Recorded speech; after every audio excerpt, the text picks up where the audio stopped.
Vamos falar das pesquisas, então, da pesquisa, com vários recortes. A pesquisa Meio Ideia, divulgada hoje, mostra que o governo Lula é avaliado como ótimo ou bom por 35% dos entrevistados e como ruim ou péssimo por 41,4%. Vamos ver os números?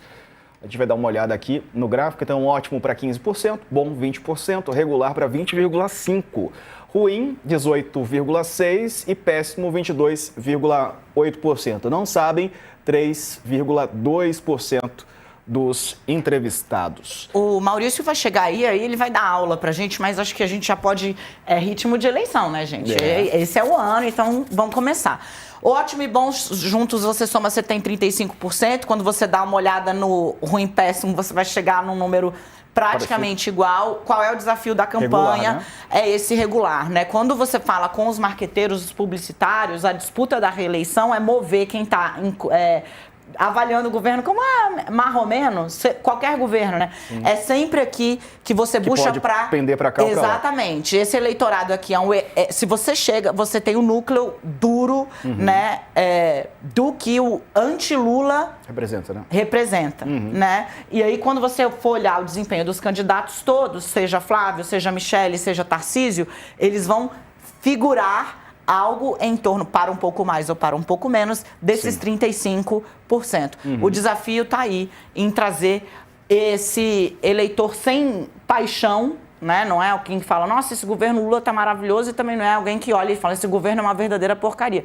Ele fala, cara... Como é que está a minha vida aqui, né? Ele pensa mais ou menos. O eleitor sem paixão é quem vai decidir a parada. Vamos ver os cenários de segundo turno, então. A gente começa falando sobre uma eventual disputa entre Lula e Flávio Bolsonaro. Vamos ver como é que fica essa disputa. Lula com 46,2% e Flávio 36%. Branco, nulo 9,8%, não sabem 8% nesse cenário. Agora Lula contra Michele Bolsonaro. Lula 46%, Michele 39%, branco, nulo 8,6%, não sabem 6,5%.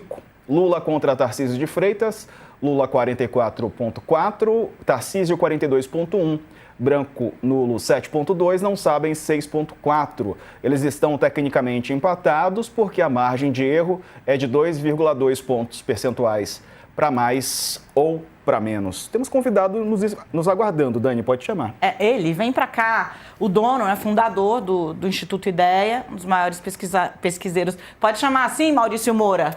Ou fica bravo? Né? Acho que é importante falar do jeito que as pessoas entendem. Maurício é um dos caras que faz pesquisa para empresas, é um dos mais requisitados no país e hoje topou vir aqui falar com a gente ao vivo dos números. Querido, para uma direita que está desorganizada, no fim a pesquisa, apesar desse empate técnico Lula-Tarcísio, não é uma notícia ruim para o governo, né?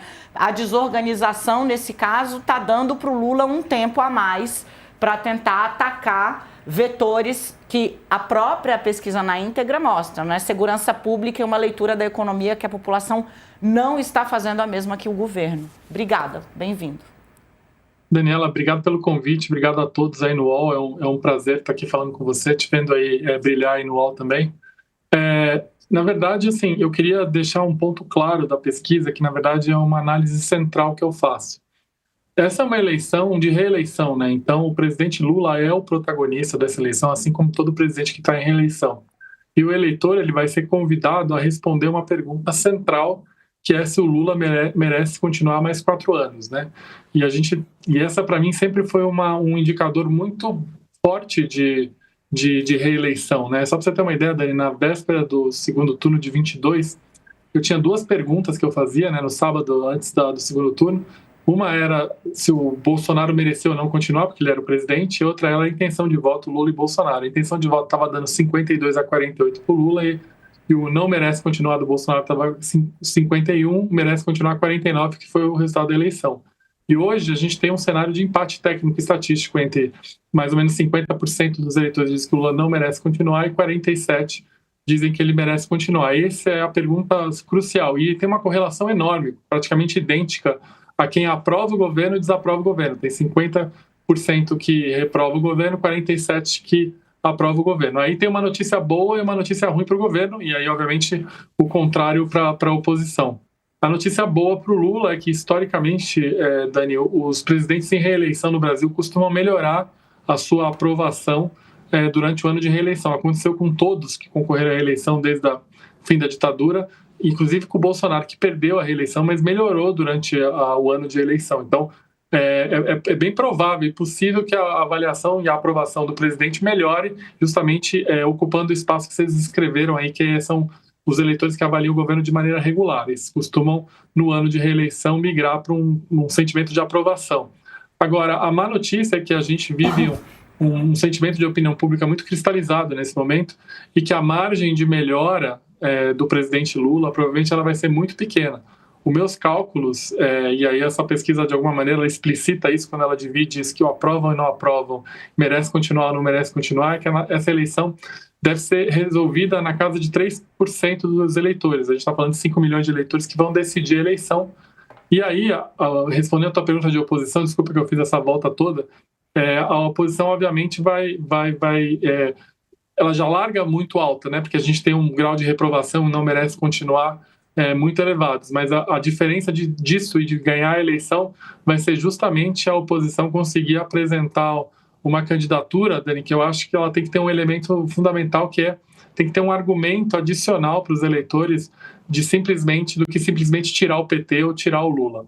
Esse argumento de tirar o PT, ele perdeu várias eleições, acho que o maior caso disso foi a eleição de 2014, que era uma eleição de mudança, como vai ser essa eleição em 2026. Então, a oposição ela tem uma notícia boa, que é um governo mal avaliado, mas ela tem um desafio, que é apresentar uma candidatura que consiga ir além de simplesmente dizer que vai tirar o PT. E quando a gente olha por temas, né, já que tem que ir além do antipetismo, né, quais são os temas mais relevantes nesse momento? Segurança, com certeza, é o primeiro, né, Maurício? Sem dúvida. Inclusive, na nossa pesquisa tem um dado. A gente perguntou da avaliação do governo como um todo e perguntou da avaliação do governo nos 4 eixos importantes aí: saúde, educação, segurança e economia. E desses, a pior avaliação do governo é na segurança, e é importante dizer que esse público que reprova o governo, ele reprova fortemente o trabalho que está sendo feito na área de segurança pública pelo governo federal. Por outro lado, é importante dizer também que esse público na margem, esses 3%, 3 pontos percentuais que vão decidir a eleição, também tem um grau de concentração, de preocupação muito maior na economia. Então, assim, se eu tivesse que monitorar, o que eu vou monitorar esse ano, obviamente, são esses 2 pilares aí que vão decidir a eleição, que é a economia, que é a gestão da economia, e, claro, essa gestão da segurança, que não é... Segurança passa longe de ser uma zona de conforto para esse governo do PT, né? Maurício, eu quero falar, você fez uma análise muito boa, deu um super overview, disse que a oposição, o desafio trazer algo além do antipetismo, da exploração do antipetismo. Muito se falou hoje, se especulou sobre essa diferença que Tarcísio de Freitas tem em relação aos demais nomes. Numa simulação de segundo turno que vocês fizeram na pesquisa, eu queria que você explicasse se as análises que dão a essa diferença, que leva aí uma situação de empate técnico, estão na mão correta, ou se a gente for olhar um pouquinho, o candidato da direita que vier consegue atrair ou chegar, esse seria o patamar que a oposição, digamos, larga, cristalizada. Queria entender um pouco, porque para mim está todo mundo muito ali. Eu acho que o anti-Lula já está meio que agregado em qualquer que seja, mas o professor aqui é você. Ô, Dani, obrigado por perguntar isso, né? É importante porque eu acho que hoje a pesquisa deu muita força a esse argumento que você elaborou sobre o Tarcísio eventualmente ser o candidato mais forte. E eu queria dividir a oposição em 2 grupos, né? O grupo com sobrenome Bolsonaro e o grupo sem sobrenome Bolsonaro.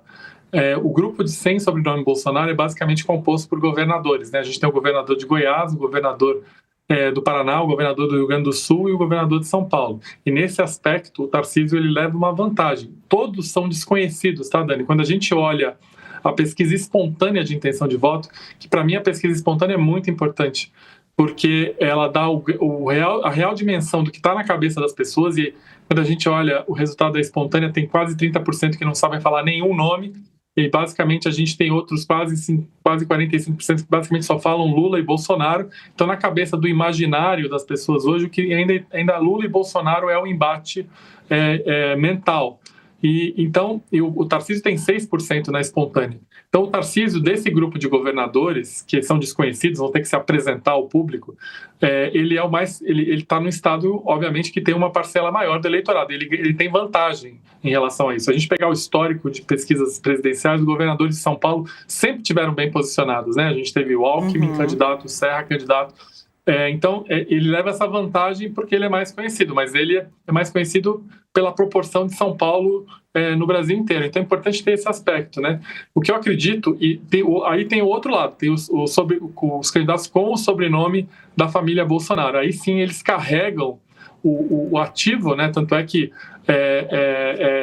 se você coloca Michele Bolsonaro ou Flávio Bolsonaro, eles são relevantes, né? São relevantes no primeiro e no segundo turno. Por outro lado, eles já carregam a rejeição da família Bolsonaro, que esses governadores que são desconhecidos não carregam.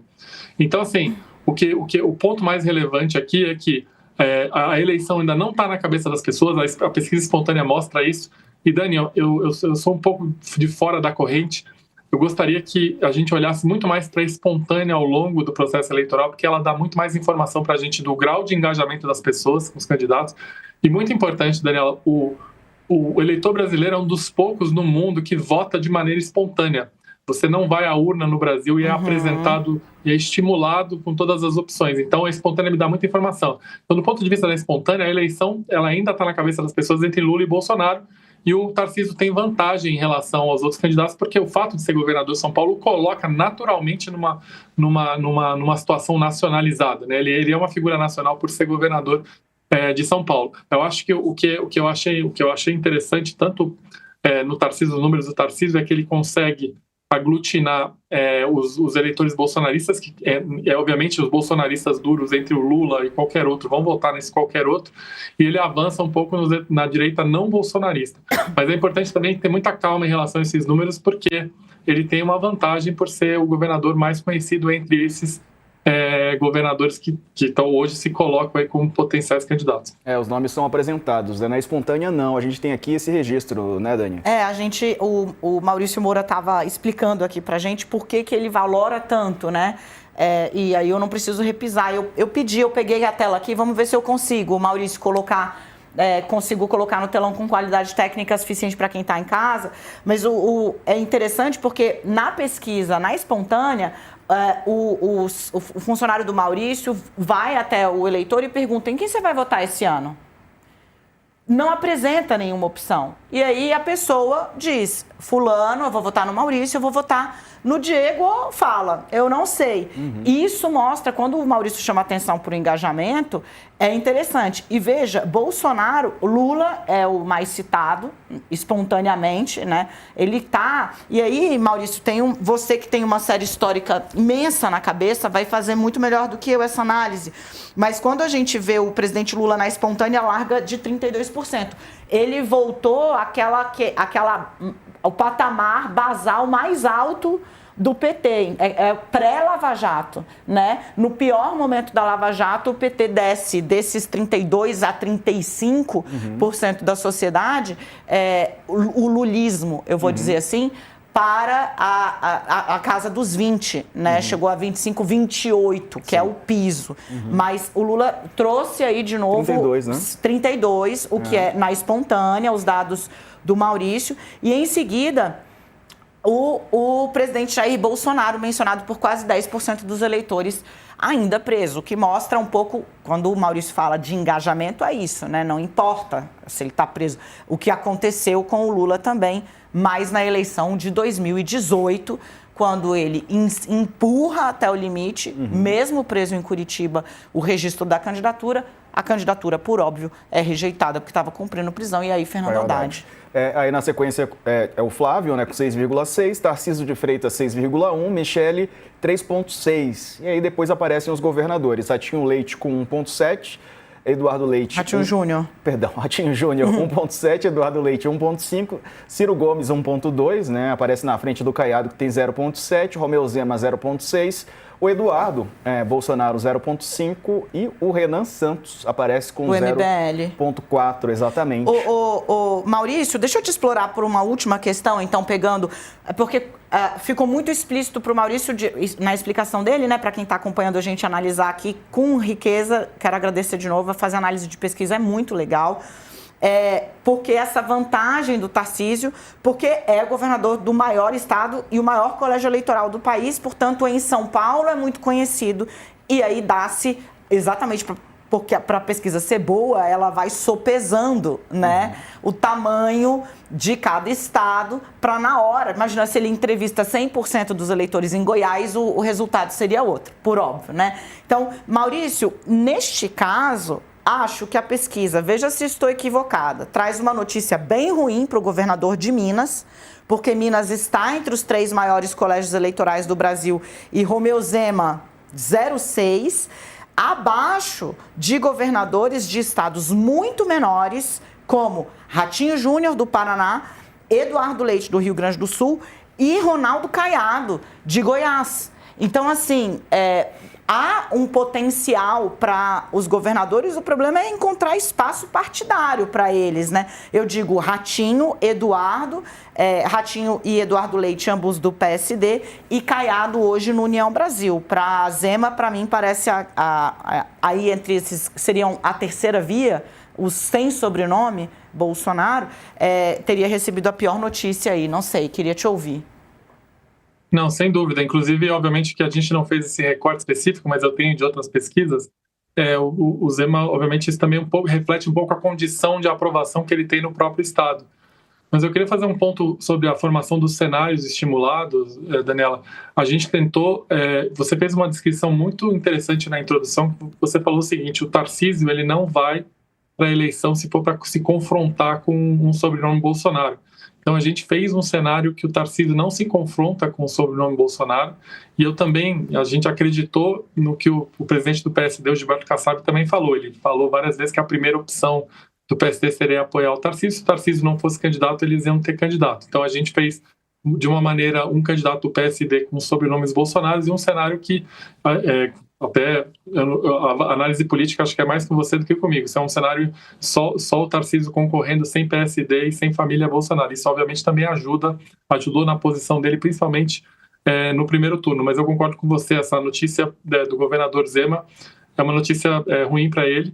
E o Ratinho Júnior, que talvez é o estado menor aí desses potenciais governadores, até que tem uma notícia razoável, mas lembrando que o Ratinho Júnior ele carece de conhecimento, né, no país inteiro, e ele é do estado bem menor que São Paulo, né?